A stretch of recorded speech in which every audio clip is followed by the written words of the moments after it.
Alam kong alam nyo na ang tungkol sa motorsiklo na ito. Ngayon, ito ang ating pag-uusapan, ang FKG 3GP ng Fecon. Ngayon guys, dito sa vlog na to ay babanggitin ko sa inyo ang tungkol sa motorsiklo na ito. At ito nga motorsiklo na ito ay available na dito sa Pilipinas. Kaya samahan nyo ako guys na alamin ang tungkol sa motorsiklo na ito. Alamin natin ang kanyang mga specs at ang mga magagandang features ng motorsiklo na ito at kung saan ba available ang motorsiklo na ito dito sa Pilipinas. Pero bago tayo magsimula, baka pwede naman na pa-subscribe ang aking YouTube channel at i-click mo na rin ang notification bell para ma-update ka sa mga new upload natin. So, simulan na natin guys at pag-usapan na ang Fecon Motors.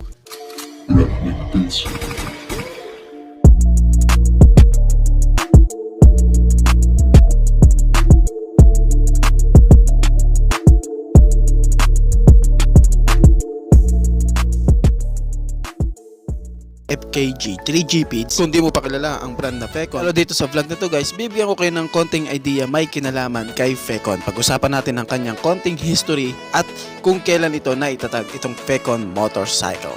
Ang Fecon Motors ay isang new brand ng motorcycle dito nga sa Pilipinas. Pero ito guys, originated ito sa bansang China.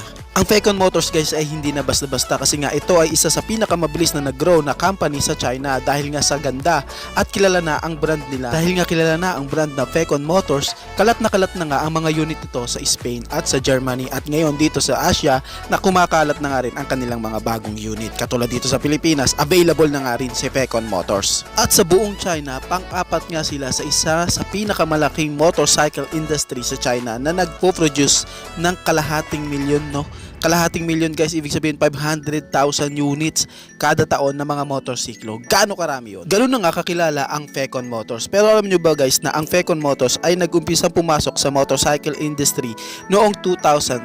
Pero dahil nga sa ganda at may performance ng mga motorsiklo na inilalabas nila at talagang pangmasang presyo din, nakilala at naging popular nga ang brand na Fecon Motors. Ngayon baka matanong mo, bakit nga ba ganyan kagaganda ang disenyo ng mga motorsiklo ni Fecon Motors? Dahil guys, si Fecon Motors ay nakipag-collaborate sa isa sa kilalang brand sa Italian bike. Ito nga si MB Agusta. At si MB Agusta nga ang nagpo-produce at nagdi-design ng kanilang mga motorsiklo. Kaya ganoon na lamang po kagaganda ang mga motorsiklo na ilalabas ni Fecon Motors dahil nga katuwang niya dito si MB Agusta. Ngayon baka matanong mo, paano nagawa ni Fecon Motors na makilala at umangat ng ganun kalang kabilis? Dahil nga guys, ang kanilang mga nilalabas na mga motorsiklo ay meron talagang performance at hindi talaga basta-bastang looks na disenyo. At isa pa nga dito, hindi nila tinitipid ang attributes ng kanilang mga motorsiklo. At ito ang dahilan kung bakit lalong nakilala si Fecon Motors dahil guys, ang kanilang mga motorsiklo ay pasok na pasok sa budget, kumbaga pangmasa talaga. Kaya talagang nakilala si Fecon Motors sa buong mundo, lalo na nga dito sa Asia. And guys, ito na nga, pag-usapan na nga natin yung FKM 3GP ng Fecon Motors. Pag-usapan natin ang kanyang specs at ang mga magagandang features ng motorsiklo na ito. Konting history nga may kinalaman sa FKM 3GP ng Fecon Motors. Una, si FKM 3GP ay isa lang sana na race bike track. Ibig sabihin guys, race track purpose lang dapat si FKG 3GP sa mga liga o karera sa China. Then after that, nagkaroon nga ng mga pagbabago and improvements sa performance at sa disenyo ng motorsiklo na ito. Ang Fecon ay matindi at madetalyado sila sa disenyo ng kanilang mga motorsiklo. Katulad nga nitong motorsiklo na ating pinag-uusapan, ang nito ay kakaiba, kumbaga meron talaga siyang originality pagdating sa motorsiklo nito, sa pagdisenyo nito. Dahil nga siyempre, kakulab nga ni Fecon, si MB Agusta, kaya talagang kumbaga ginawang kakaiba ito ng kanilang mga designer. Baka sabihin naman ng iba, ay China, ginaya na naman ito, ginaya naman yun. Guys, itong Fecon ay meron nga talaga silang sariling originality pagdating sa disenyo ng kanilang mga motor. Sadyang makulit lang talaga at hindi na talaga mawala sa atin na ikumpara o ipagpapareho-pareho ang isang motor, lalo na pag China bike. Pero si Fecon ay may sariling disenyo sa kanilang mga motor. At kung iisipin mo pa rin na wala, ginait lang talaga nila itong motor na to, wala, nasa sa inyo na yon guys, no? Hindi na kasi talaga mawawala sa atin yun guys. Pero bigyan ko kayo ng isang example guys. Kung familiar kayo sa KTM Austria, ang designer nga ng motorsiklo nito ay ang Kisa from China. Ang Kisa din guys ang designer ng CF Moto sa kanilang mga motorsiklo. Kaya minsan mapapansin talaga natin na may mga part na pagkakahawig talaga. Ganun pa man, bawat brand ng motor ay may kanya-kanyang originality. Ang FKG 3GP ay lightweight nga ang pagkaka-engineer ng chassis ng motor na ito at ito nga ay coated ng paint na BASF coatings. Highlight nga sa motor na ito yung kanyang single-sided swing arm na may bigat lamang po na 6 kilo dahil nga ito ay alloy.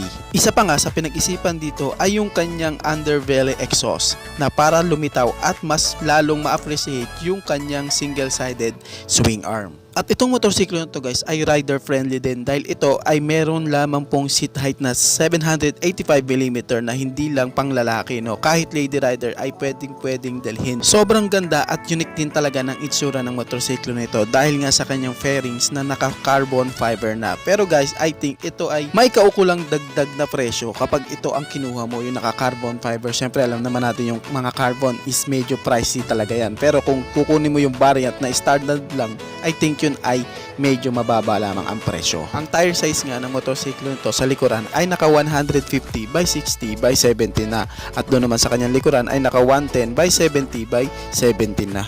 Sobrang kakaiba ng design ng kanyang dashboard at napaka detalyado pa ng iba pang mga parts ng motorsiklo nito.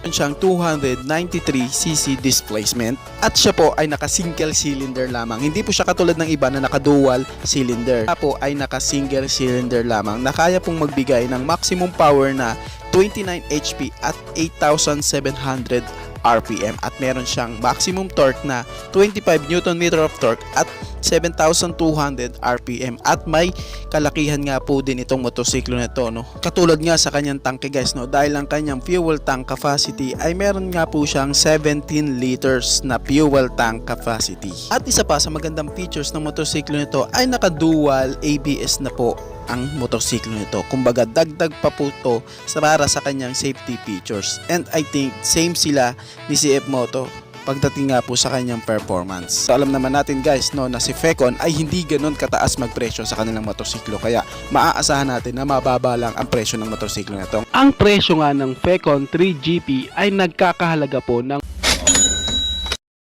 meron ka ng 300cc category bike at hindi siya naked e-sports bike.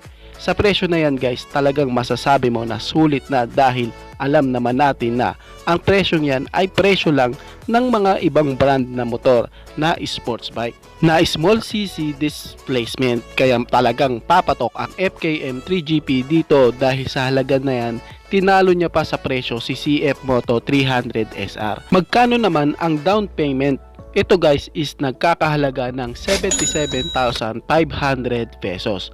Ngayon kung kukunin mo ito or babayaran sa loob ng 12 months or isang taon, ito ay papalo sa halagang 9,500 pesos ang kanyang monthly sa loob yon ng 1 year. At kapag 2 years naman, ito naman ay papalo sa halagang 5,500 pesos ang kanyang monthly guys, no.